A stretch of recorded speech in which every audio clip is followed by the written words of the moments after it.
سلام الله عليكم الأحباب، ومرحبا بكم في حكاية جديدة. حكايتنا اليوم غتكون على لونجا بنت الغولة وقصتها مع الأمير ولد السلطان. ولكن قبل ما نبداو في الحكاية ديالنا خلي معاك واحد ابوني الى اول مرة تشوف القناة ديالي، وتضغطوا على زر الاعجاب قبل ما تنسوا، وما تنساوش تخليو ليا تعليق زوين الى عجبتكم الحكايه باش تشجعوني ونبقى ديما نجيب ليكم حكايات جديده.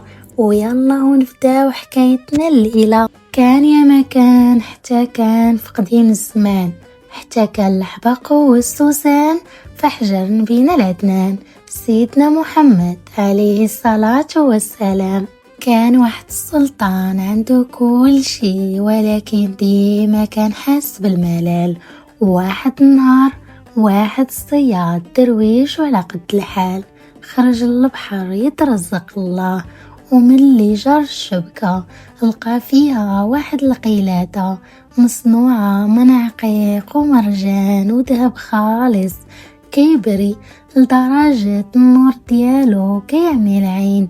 الصياد خداها للسلطان كهدية، والسلطان تبهض وبغى غير حال فمو فيها، وعيط للوزير ديالو وقال ليه: شوف يا الوزير، هاد الصنعة ماشي ديال البشر، هادي مولاتها تكون آية في الجمال، جيبها ليا ولا راسك يطير. الوزير كان خبيت، كان كيمشي عند الشوافات والسحارات والعرافات، وعرف باللي هاد القلادة ديال لونجا بنت الغولة. لونجا اللي كانت عايشة في واحد القصر معلق في السما، ما عنده بيبان ما عنده دروج، ودايرين بيه 7 بحور و7 غابات. الوزير عرف باللي القوة ما تنفعش مع الغولة وخاصو شي حيلة. جاب واحد العكوزة سحارة وعطاها سفينة كلها مزوقة بالذهب، وعمرها بالحرير والمرايات والروايح الفواحة والحلويات اللي كتدوب في الفم.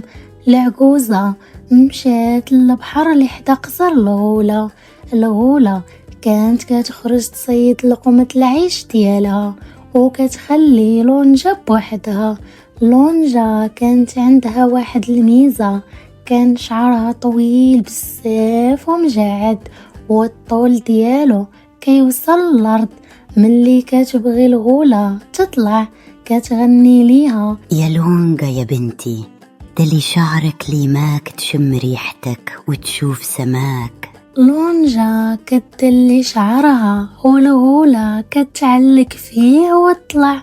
العجوزة السحارة سمعات هاد الغنى وحفظاتو ووجدت الخطة، وتسنات الغولة حتى غبرت، ووقفت السفينة ديالها تحت القصر وبدات تغني وتعرض الحرير.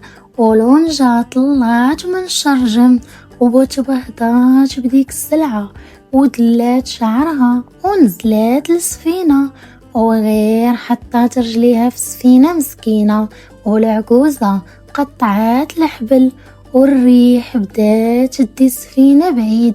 لونجا بدات تبكي وتغوت، ولكن كان فات الفوت.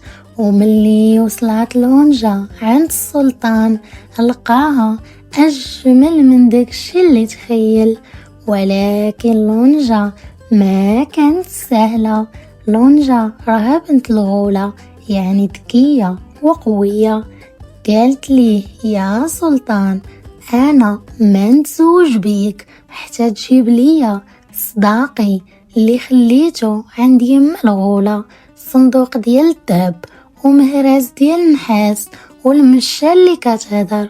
السلطان خاف حيت عارف الغولة كتاكل البشر، وعيط لولدو الامير المنصور وقال ليه: سير جيب ليا هادشي ولا غضبي ينزل عليك. لونجا شافت في الامير وبان ليها انسان طيب وحباته من أول نظرة وشفقات عليه. مشات عنده وقالت ليه واحد السر: يا ولد السلطان، طريقة صعيبة، هاك هاد الخاتم وهاك هاد 3 السراير، وحدة فيها الرملة ووحدة فيها الملحة ووحدة فيها الشوك. وإلا وصلتي لدارنا حطي من الغولة، إلا شفتي عينيها محلولين راها ناعسة، وإلا شفتي عينيها مغمضين راها فايقة. الأمير ركب عودو وقطع الجبال والوطا والبحور والويدان حتى وصل لقصر الغولة، ولقى عينيها محلولين وحمرين كيف الجمر. عرفها ناعسة كيف قالت ليه لونجا. دخل بشوية ولقى الصندوق والمارز والمشة، غير هز المشة وهي تبدا تمياوي وتغوت: مياو مياو الغولة فيقي، ولد الإنس سرق رزقك.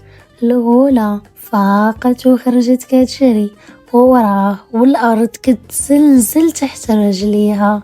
الأمير ركب عودو وهرب، والغولة بدات كتقرب ليه وهو يرمي كموسة فيها الشوك. نبتات غابة من الشوك بيناتهم، وبدات الغولة كتاكل الشوك بسنانها حتى دازت، ورمى كموسة ديال الملح وتحول الواد من الملح كيحرق الرجلين. الغولة شربات الواد كله ودازت، بقات ليه كموسة وحدة اللي هي ديال الرملة، رماها وهي تولي جبل عالي ما عنده راس. الغولة عيات وبدات كتغوت.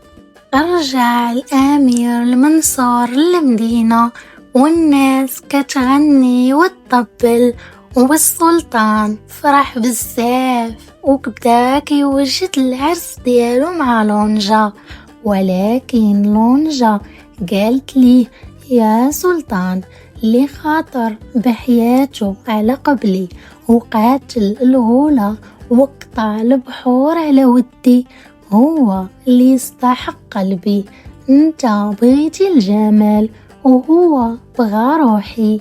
السلطان في الأول تقلق وغضب وعارض ما وافق، ولكن ملي شاف ولده ولونجا كيتناسبوا في السن والشجاعة وشاف حبهم الكبير لبعضياتهم تراجع وقال: الحق يعلى ولا يعلى عليه. وزوج ولده الأمير المنصور بلونجا بنت الغولة، البنت الجميلة الفاتنة. داروا عرس ما شافوا بحالو عينين وما سمعوا بيه ودنين.